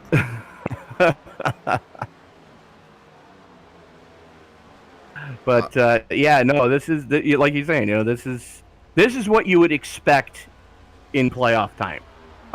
Now, mind you, Kessler didn't run a full season. No. He missed a handful of races. You know, Javon Cherry also missed a handful of races, but he made the most of the races that he showed up for. You know, he's one of those guys that most of the time when he showed up, you had to go through him to get the win. And, he's just steady reeling in Cherry right now as we are 16 to go. Yeah, and there's not much difference on tyres between the two.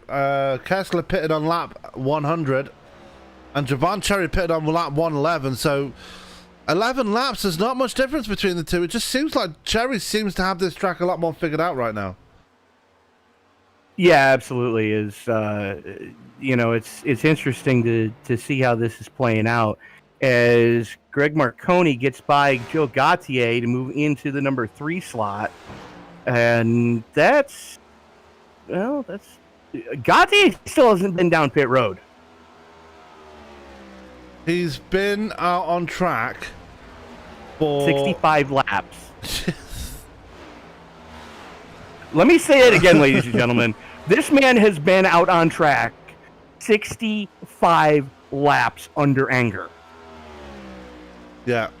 That's nothing short of miraculous, the fact that he's still in the top 5. I mean, the last time he brought it down pit road was when we were under the last caution, which was about lap 70. So, yeah. He's been slowly plugging away at it, and he's definitely going to get a top 5 reward out of it because everybody else outside the top 5 is multiple laps down. So Gautier is going to get some very, very nice points for his determination here tonight. Yeah, absolutely. And again, congratulations to Joe for winning the Division 3 Season 2 Silver Crown Championship. And if you've never driven those cars in the iRacing servers, they are some of the most ornery cars to try to get a handle on. They don't like to turn. Oh, Kessler eats the wall going into 1. But that car does not like to... sorry, that was 3.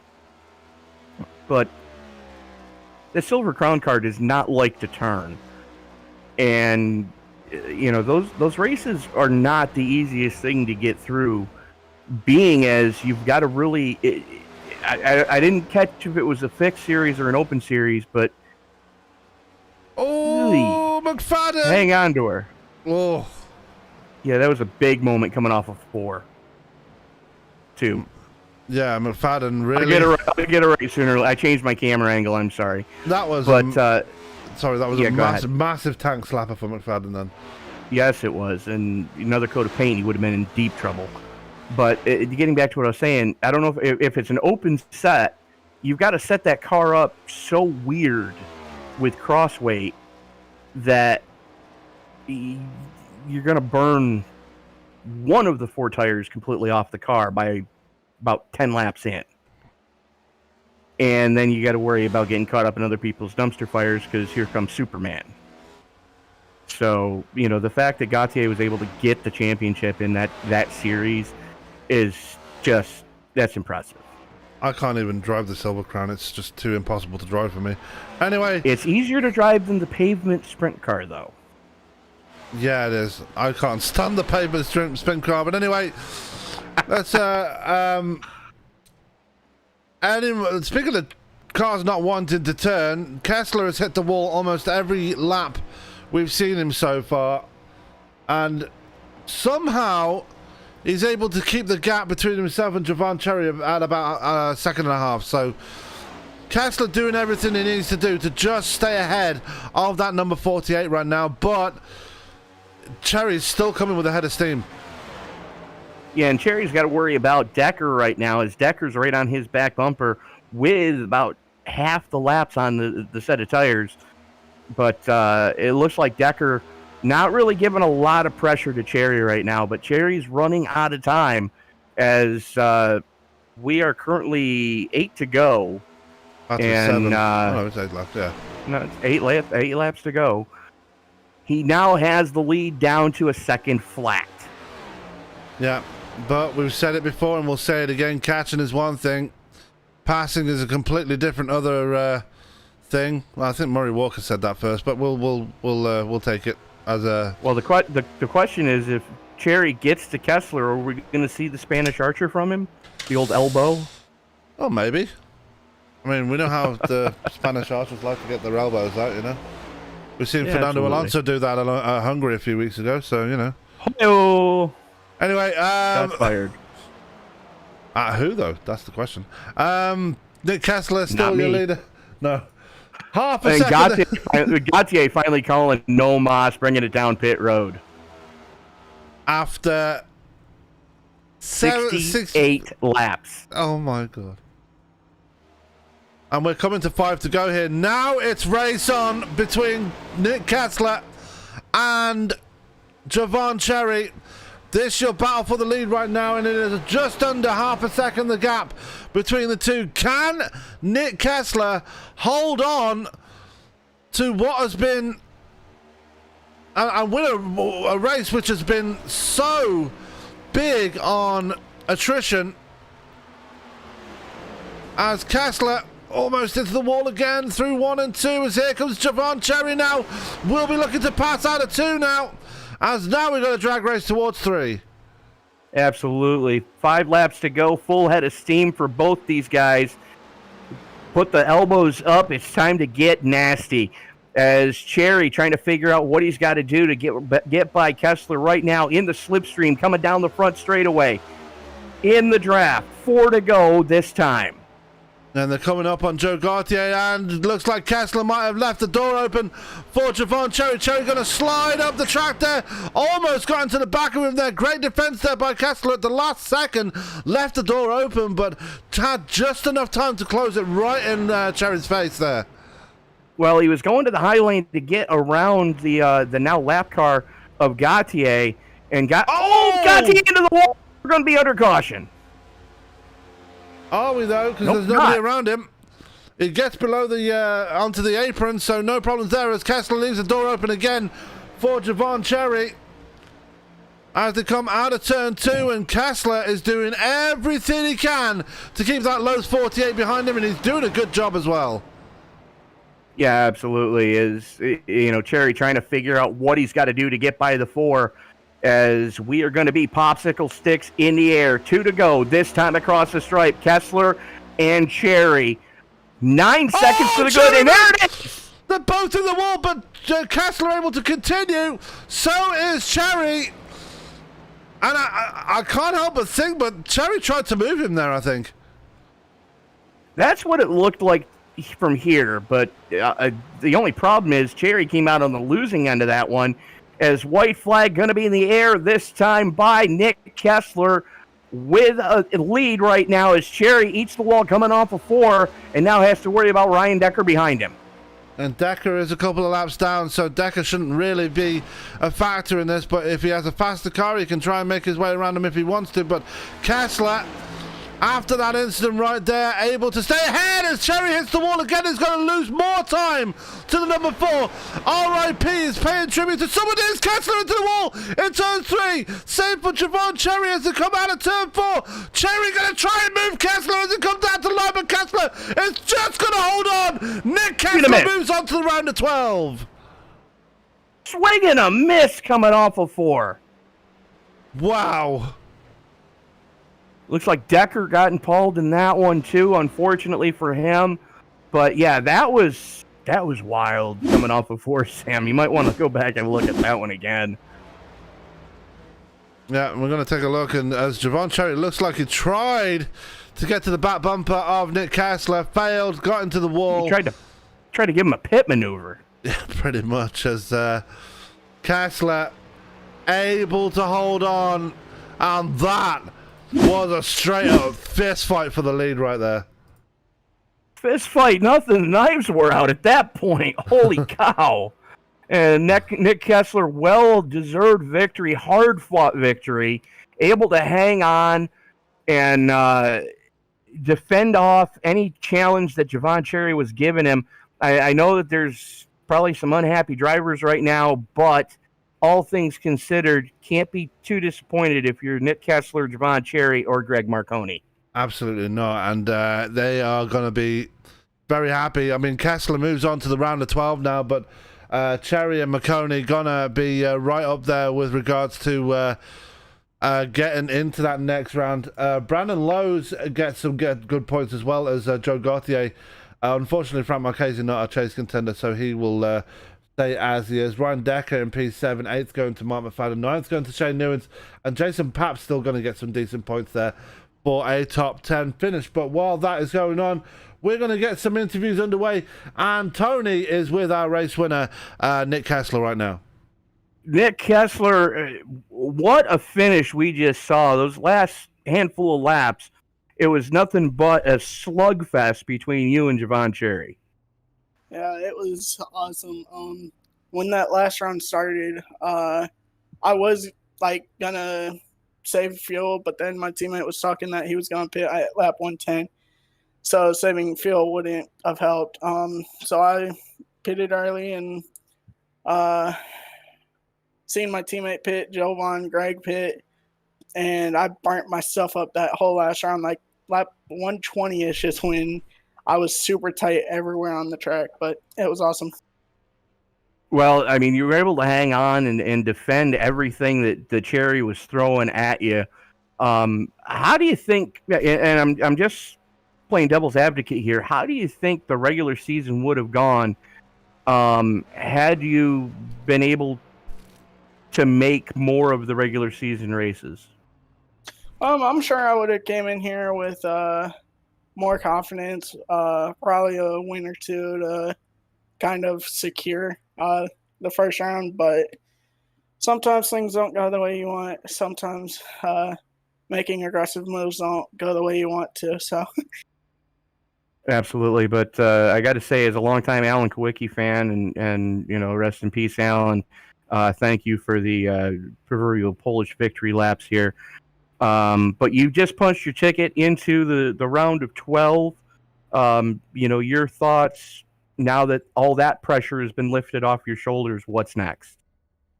Probably just go into the next 2 weeks knowing that I am in the next round and just kind of feel the playoffs out, see how these guys race around one another, and kind of determine what I'll need to do for round 2. All right. Well, Nick, quick time in the hot lap session, quick time in qualifying, and won the race. Is there anybody you want to thank before we let you go celebrate with your team?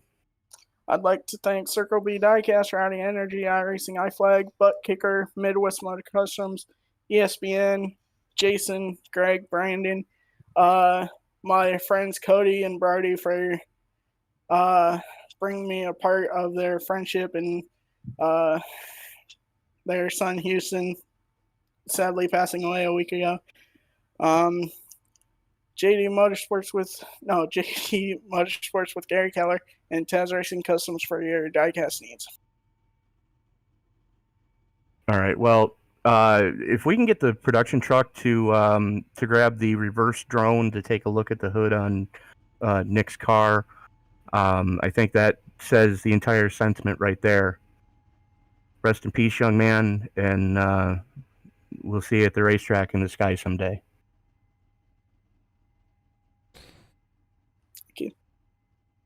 That was Nick Kessler joining us from Victory Lane. Now joining myself from second place. I don't know why I'm moving that. He's here. I got him. Joining myself from second place, Javon Cherry. Now, Javon, that wasn't just a fight at the end. That was like knives at dawn.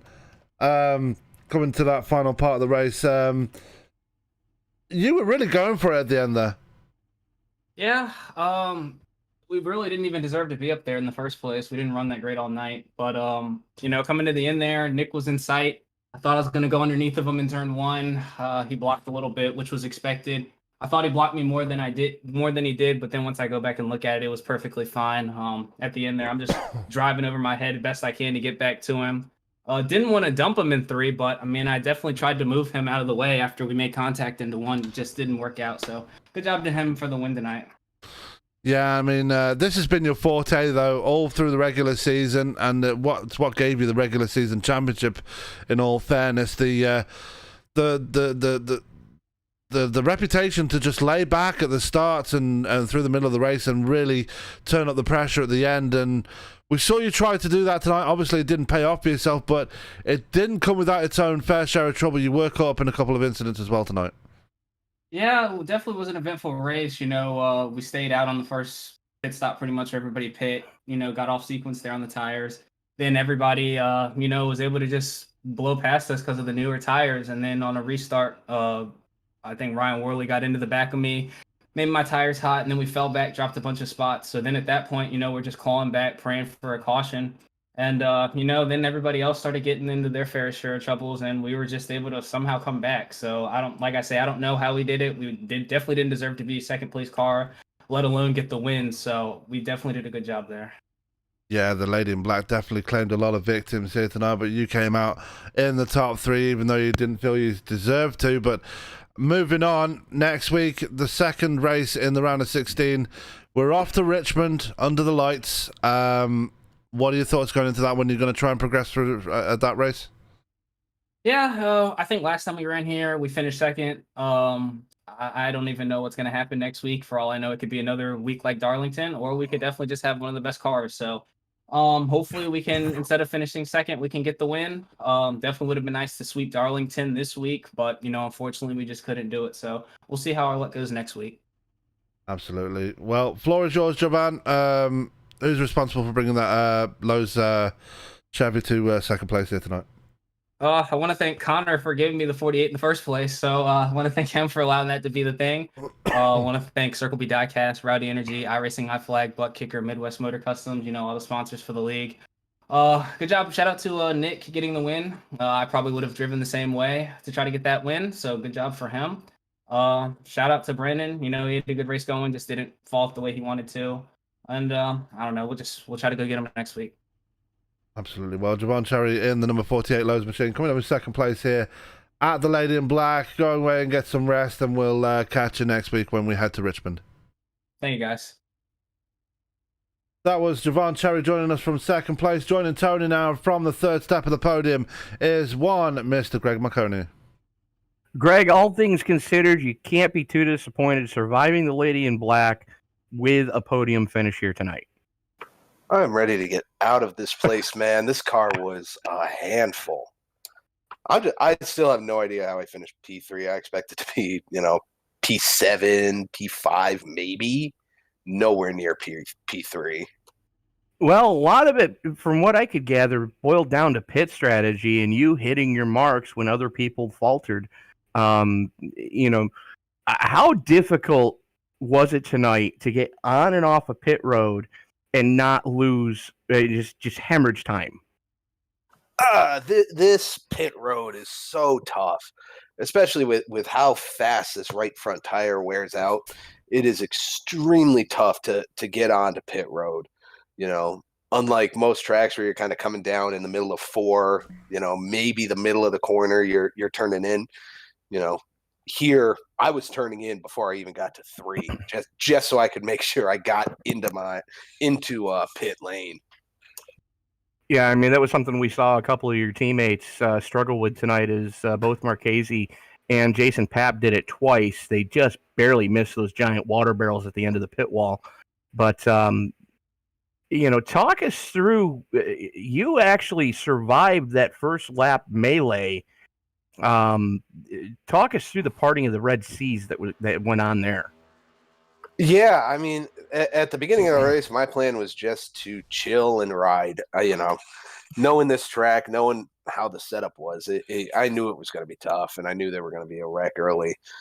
So for me, it was just slam on the brakes, chill in the back, and make sure I don't have anybody ARCA brake me. Bet you didn't think it was going to be lap one, turn one. I figured it'd be pretty close. Well, and that's nothing against this league, nothing against anybody. That's just how this car. That's the car. It's the track. It is that easy to overdrive the corner, and especially if you're driving the old Cup car, you're pretty much full throttle just about all the way through 1 and 2. Here you're lifting off, and later in the run, I was starting to even play the brake, to keep this car, turning through the center real well. So it is that hard. Speaking of turning through the center real well, we did see you have your moments with the safer barriers in the middle of, I believe it was 1 and 2, quite a bit. And then the car it looked like it kind of just gave up the ghost, and it looked like you had to burn your fast repair at that point. How quickly and how easily is it to damage the rear suspension on this car? It's pretty easy. It still takes a few good hits. I actually never used my fast all night. Maybe I should have with the green flag stops, but I had a good 40 seconds worth of damage, maybe 45 total through the night. But yeah, it's so tough because this car was acting really weird throughout the race. Pretty much it would start out being extremely loose, early on in the race. And then as we got going, it started to tighten up, especially tighten on entry, but the center off would stay extremely loose. So that was one thing I was fighting all night was just getting the car to rotate coming to the center of the corner. Most of the time, and I hit it at both ends of the track, but I was essentially trying to diamond each corner to get as straight of a runoff as I could, so that I utilized the looseness that I was feeling center off, but not minimize my chance of spinning around on exit. Well, we go from the Lady in Black to a track next week that you've had some pretty good success at in the past. Your thoughts going into Richmond under the lights next week? I hate Richmond. Yes, but you've done well there. I know, but I've never been able to figure out Richmond. Richmond is so weird with turns 1 and 2 being super flat and super tight, and then you come into 3 and 4 is so much more banked, and you can get there's so much more speed coming out of 3 and 4 going into that extremely banked front stretch.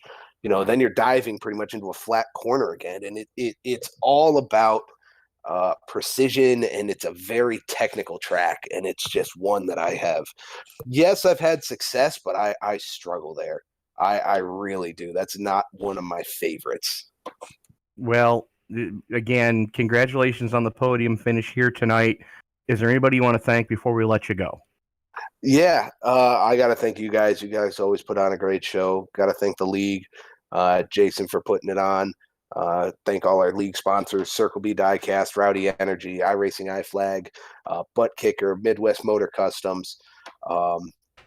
Shout out to the wife and the family that I know is watching. Yeah, it's let's keep going. Round one, race 1 is in the books. Move on to race 2, and let's keep going with these playoffs. Good luck next week at Richmond. Thanks, Tony. See you, Sam. Problem. So that was Greg McCody joining us from third place, and Tony, Lady in Black, once again, just absolutely a harsh mistress here tonight. Yeah, absolutely. And I just found out why Cedric Hunter retired as early as he did. His wheel broke. Yeah, a technical failure for Cedric Hunter, and I mean, I'd rather have that happen than be wrecked out on a track like this. You're not wrong. I mean, it could have been a lot worse for Cedric Hunter, but he finished outside the top 10. He'll get it back when we go to Richmond next week, but we all know heading into Richmond next week, Tony, it is not. It's going to be no easier at all. Oh, absolutely not. I mean, like Greg said, turns 1 and 2 are flatter than 3 and 4, and it's a decreasing radius turn for those of you who follow our road racing stuff here on the channel. It's a decreasing radius turn going through 1 and 2, and it's an increasing radius turn through 3 and 4. So you can carry so much more speed going through 3 and 4 than you can through 1 and 2. But the passing zone is going to be on the entrance of 1, because if you've got it figured out and the guy in front of you doesn't quite have it figured out quite as well, that's where you're going to see most of the moves made, is a dive bomb type move going into 1 next week. Yeah, the remainder of the round of 16 is all short track based. The one after that one is Bristol, so definitely going to be a tough. Can I call in dead for that? No. We are going to be finish off the round of 16 with two of the most notorious short tracks on the schedule. The most notorious short track we're ever going to go to will be Martinsville. That'll be the one that decides who goes into that final four. Phoenix. So you don't want to be going into Martinsville needing a win to punch your ticket. No, you do not. Especially going into the final four as well. So it's going to be a tough ask, that one. But anyway, let's go through the results for tonight's race. As coming home with the win here tonight and punching his ticket into the round of 12 was Nick Kessler. Joining him on the podium was Javon Cherry and Greg McConey. P4 was Brandon Lowe's and Joe Gauthier, in the ESPN driver of the night. We're going to call it right now. He gets the top 5 of tonight with the 5th place. Frank Marchese in P6, Brian Decker in P7, and Mark McFadden rounding out your top 8 here, Tony. Shane Newland's coming home in 9th, 10th, going to Jason Papp. Connor Trafari, not the night he was hoping for, coming home in 11th. Ryan Worley in 12th. Cedric Hunter, after breaking his wheel, coming home with a 13th spot. Nick Wing hanging on for 14th. Kyle Klotz, not the night he was hoping for, coming home in 15th. JD Woodward would just soon forget that this night ever happened, coming home in 16th. 17th going to Brandon Wilson, and Braden Black was the first one to put it on the hauler after only 7 laps. That's going to do it for us here on ESPN. Coming up tomorrow night, we have we don't have anything tomorrow night, so a night off for everybody in that one. But on Wednesday, we have the return of Sim Racers Edge as they continue. No, we don't. They're off for week 13. Oh yeah, they're off. So that's changed that one. So we're off on Wednesday as well. TNT Truck Series, the TNT Truck Series brought to you by Tickle Zombie, will return on Thursday, as will be the DOB Thursday night Dirt Night. We'll be bringing that one back to you as well as they go to Lernerville and Knoxville. And Friday night we'll have the return of the Circle B Diecast Super Speedway Series. But for now, that is going to do it for us here on ESPN. Great, a very tough race for everybody out there tonight.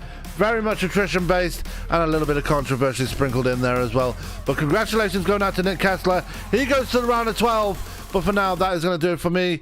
Sam Cooper Bennett. Joining me in the booth was Mr. Tony Trapasso.